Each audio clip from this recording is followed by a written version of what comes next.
Hey, what's up? Just popping in with the video. And then I wanted to um, I want this video to have a certain amount of. I'm coming from a certain angle with this, which is how where I'm making a video like this. But I want to say, I probably ranted a little bit on some different videos about like some of the footing that I mounted to from what felt like a misdealing, and then you have a lot going on. So I'll just say that I've been working so hard lately that you can actually near about get pulled over from working. Can you imagine getting pulled over for working too hard? Um, and what you would be up against about like that, and also what kind of phone calls you be getting, or what kind of demands would be getting placed on you with and without knowledge of with your what you're going through, and with more knowledge of what you're going through. The type of stuff you'd be up under to be working hard enough to get pulled over, not having consumed anything that could get you pulled over. That's what I've been up against and going through. But I got close to about seeing like a little bit of silver light through the tunnel. But there's nothing easy about easy. But I'm saying is just, that's all I meant to say is that when you get to working like that, there is one thing. So when I in Japan, they have a little bit different values about like what's beautiful and what's valuable. Like I was at a gas station. I don't go anywhere without a guitar. I don't even get it. I don't leave the house without a guitar. And actually, I'm bogus as hell because I stopped by mom's house today and I didn't have my guitar with me. And then I stopped for food, and then I actually missed at least 5 minutes to practice while waiting for food. The time I left it at home. The time you left it at home is when your big break of different kinds comes through. Because that could have been someone that would have been interested in hearing someone play that had a guitar. And that actually happened to me in a different location where I met someone cool with the guitar who's actually into like something of a music scene and whatnot. And I'm not saying that has to be or that will be anything, but just that a lot of opportunities really come good and bad all the time. So whatever you're about, be about it at all times. So, but for me, that's guitar and music. But so I normally don't go nowhere without the guitar, not even out the front door. Not even I damn sure should stop taking the trash without it too.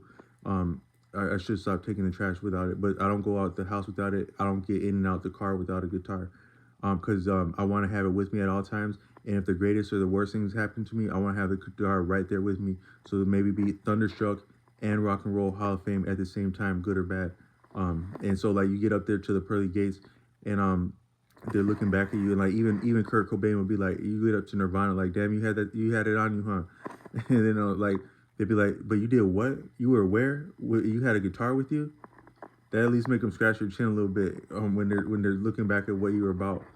But anywhere you're standing at a particular given time can say all of what you're about, because it would take all of what you're about to put you somewhere. So somewhere, somehow, somewhen. So at least have a guitar if you're about that. Um, but so someone was asking me like, so can I ask you a question? Now this person looked like he would at least know. He probably knows a lot of people, a lot of different type of people.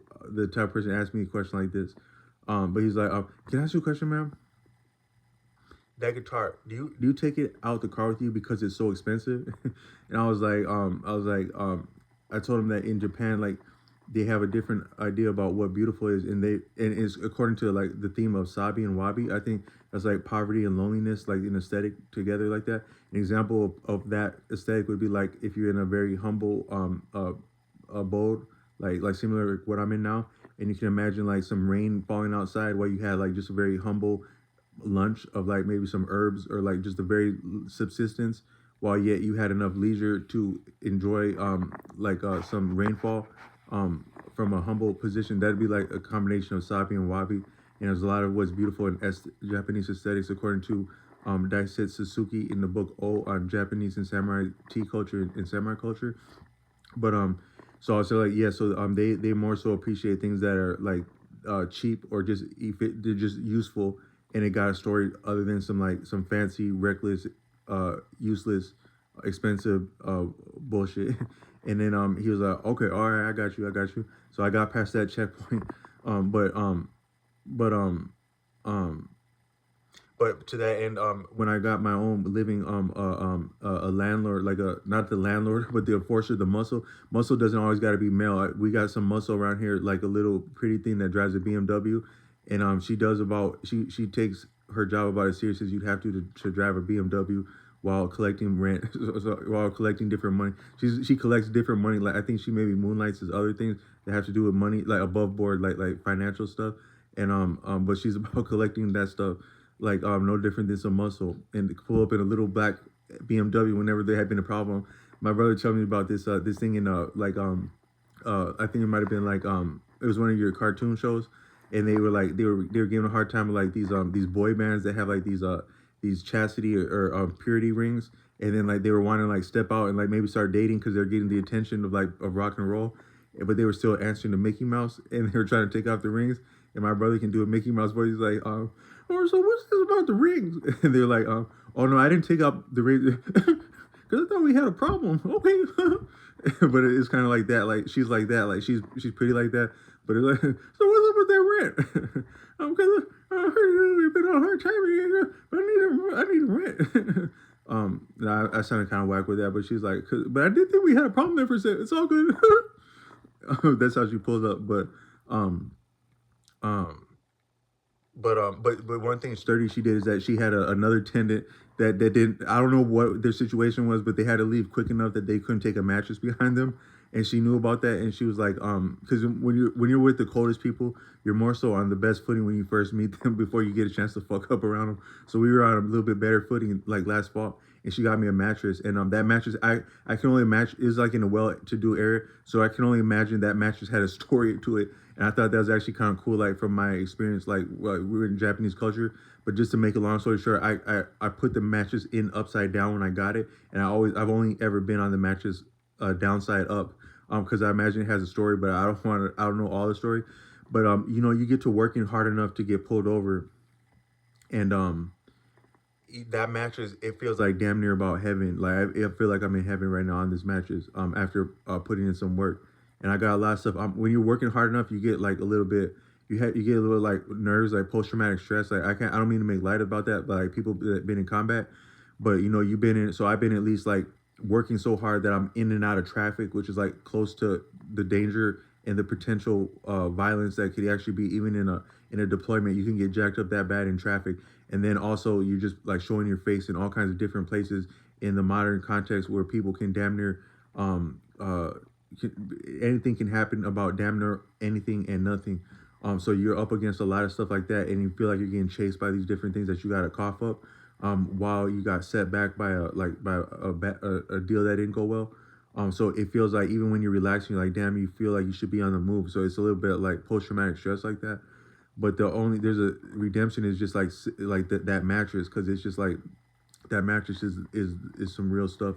And it feels better after you work. I put another video that food tastes better after you work too, like because I serve a lot of people that like order a lot of nice stuff, but I don't know if they could enjoy that as much if they were actually just went like swimming, like a real outing swimming.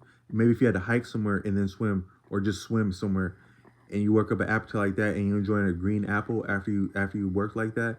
That's not going to be like any green apple or any food or any fruit, any smoothie or anything you've had before. You get an appetite like that, and then you get some natural food like that.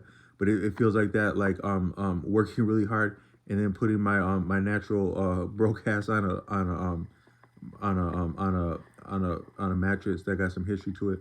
But what I meant to say is that, so most things, I think that a lot of life can be appreciated in terms of like electricity, and a lot of things are just very different buffers, conduits, or invitations or obstacles to a charge. Like a lot of times, like you'll hear different stuff. Like my neighbors, and their horn will like boop, like their car alarm will just go boop.